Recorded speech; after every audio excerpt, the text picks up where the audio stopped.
Əziz dostlarım üçün salamlayıram hər birinizi. Voice of You kanalının dəyərli izləyicilərinin hər birini. Kim kanalımızın abunəçisi deyilsə, xahiş edirəm, abunəçi olun. Yəni şəhərdən, ofisdən sizə çəkiliş edirəm. Bura şəhərin ən yüksək nöqtəsidir. Vaxtında Qızıl Qapı deyirlər bura, Zalatoy Barotu. Zamanında Batı Kiyevi götürəndə 13-cü əsrin birinci yarısı. Burada, bax, hemen bu gördüyünüz bu kilsənin yerində təxminən muzey eləyiblər indi buranı. Viktor Andreevich Yushchenko muzeyə çevirdi. Daha necə deyirlər, daha yaxşılaşdırdılar. Əvvəldən olub muzey, 70-ci illərdə. Sonradan daha belə deyək, təkmilləşdi də, belə deyək. Şəhərin giriş darvazası bura olub, Kiyevin yuxarı hissəsinin darvazası.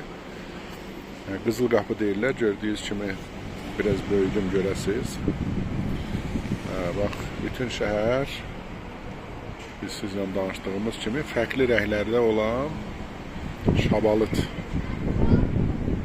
çiçəklənən günlərdir. Bugün ayın 15-i may 2025-ci il.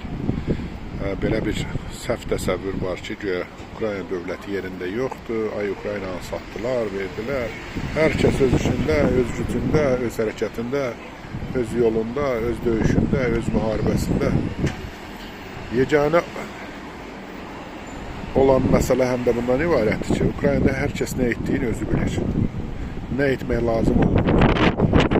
Siyasi elita özü bilir, həm siyasi hakimiyyət bilir, həm ordu hissələri bilir və həm də hər bir vətəndaşımız nə etmək lazım olduğunu özü yaxşı bilir və biz bu müharibəni udmalıyıq. İnşallah da elə bilirəm, o ərəfiyə çatırıq, o günlərə çatırıq. Səhv, yalancı məlumatlar çoxdur. Mənim belə qısa efirlər etməyimin səbəbi ondan ibarətdir ki, yəni siz də biləsiniz ki, müharibə dinc həyata təsir edir, bəli, hər gündür. Amma bu işte demək deyil ki, güya müharibə Ukrayna əldən getdi, nə bilim, nə oldu. Gördüyünüz kimi sakit, dinc, hər kəs öz həyatını yaşayır. Belə, Ukraynanın gündəlik həyatıdır. Biraz havalar sərin keçir, aydındır. Demək, bura bizim ofislərimizdən biridir, mənim ofislərdən biridir. Mərkəzlərimizdən biridir burada. Çox güclü külək var, yer gəlmişkən, ola bilsin, yaxşı eşitmişsiniz mənə. Göstərmək istədim bugün, həm də Ukraynada milli geyim günüdür. İnsanlar milli geyimlərdə, kollektivlər, insanlar. Belə, əziz dostlar, çox kobud bir yanaşma mən gördüm bu günləri.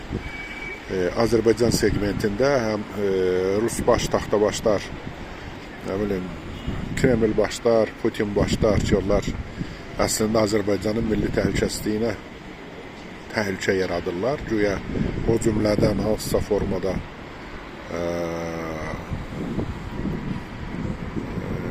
Erdoğan güya, nə bilim, Ukraynadan imtina etdi. Erdoğan, səhər-səhər oxuyuram, Erdoğan Zelenskini tək buraxdı, tək qoydu, ay nə bilim, Ukrayna yıxıldı, Ukrayna getdi. Bu da köhnədən qalan binalardır. Bura şəhərin Yaroslav küçəsidir.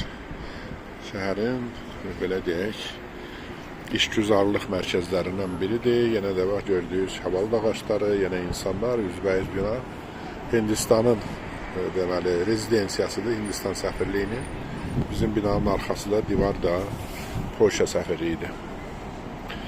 Belə, yolun o bir üzündə də bir yenə ofisimiz var. Yəni, nə iş görəcəyimizi çox yaxşı bilirik və öz işimizi davam etdiririk. Belə ilə həyat davam edir, əziz dostlar. Burası Kiyev, demokratiyanın və azadlığın simvoluna çevrilmiş Kiyev şəhəridir.